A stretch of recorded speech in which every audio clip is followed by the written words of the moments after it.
Do you ever get an odd sound in your ears? It's like a ringing sound. Some people believe that if your ears ring, someone is talking about you. Do you believe it? It's just a superstition. But we're going to use this example to review what we learned in our first lesson on conditionals. Now, conditionals are if statements. We had noted, though, that not all conditionals are made with if, but it's the most common way to make our conditionals. These if statements have two parts. There's a condition and a result. You cannot have the result without the condition. Taking our example, if your ears ring, someone is talking about you. Someone is talking about you is the result. The condition, if your ears ring. Now these two parts, or clauses, can change places in the sentence and the meaning doesn't change. So we could also say, someone is talking about you if your ears ring. We also noted that we use a comma when we write only when we put the if clause first in the sentence. Okay. Also, what is very important to understand and remember is verb tenses. In our first lesson, we looked at real conditionals or factual conditionals, and that was when we used present tense in both clauses. If your ears ring, ring, simple present. Someone is talking about you, present progressive. So by present tense, I mean simple present, present progressive, and we also noted that you could use modals. I want to add to that list imperatives. For example, here's another superstition. If your left hand itches, scratch it on wood for good luck. You can believe that one or not. I also want to explain right now that with our factual conditionals in the present, if can be replaced by when. So taking our original superstition, if your ears ring, someone is talking about you. I can replace if with when. When your ears ring, someone is talking about you. Could also say whenever. Whenever your ears ring, someone is talking about you. So substituting if with when or whenever is possible only with these factual conditionals.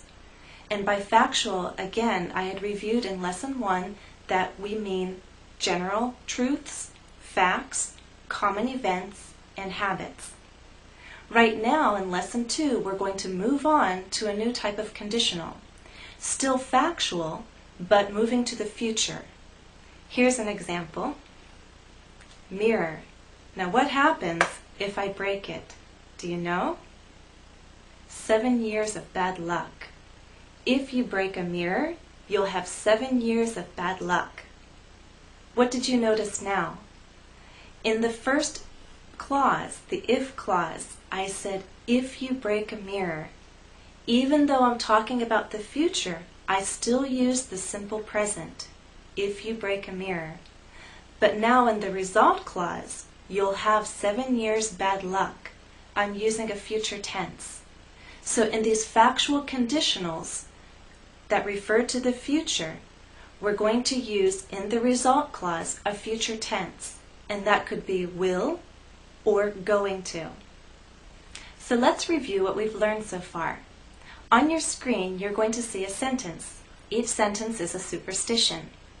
I'm going to take out the verbs from these sentences, and I want you to read them, putting the verbs back in the correct tense. We'll do the first one together as an example. Okay? So here's sentence 1.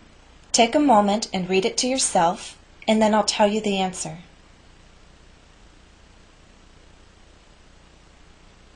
Answer: you'll have 7 years of bad luck if you break a mirror. Okay, so remember, as we make these factual conditionals in the future, we use simple present in the if clause and a future tense, will or going to, in the result clause. So now I want you to try number 2 on your own. Read the sentence, and then you'll hear the answer. If you walk under a ladder, you'll have bad luck. 3. You're going to get angry if your nose itches. 4. You'll have good luck if you find a 4-leaf clover. 5. You won't get married if you sit at the corner of a table. Okay, so in factual conditionals referring to the future, we said that we use the simple present in the if clause, and then in the result clause we use a future tense, will or going to. I want to add to that list now that in the result clause we can also use imperatives. Now these are lucky charms. Here's a crystal, a sign, a lucky penny, and a little statue. Don't be surprised if a lucky charm actually brings you luck. Now, we can also use modals. So in the result clause now we've talked about will, going to, imperatives, and now I'm telling you you can also use a modal. Example, here's a rabbit, here's the rabbit's foot. Do you know anything about rabbit's feet? You can increase your luck if you carry a rabbit's foot. You can increase your luck if you carry a rabbit's foot.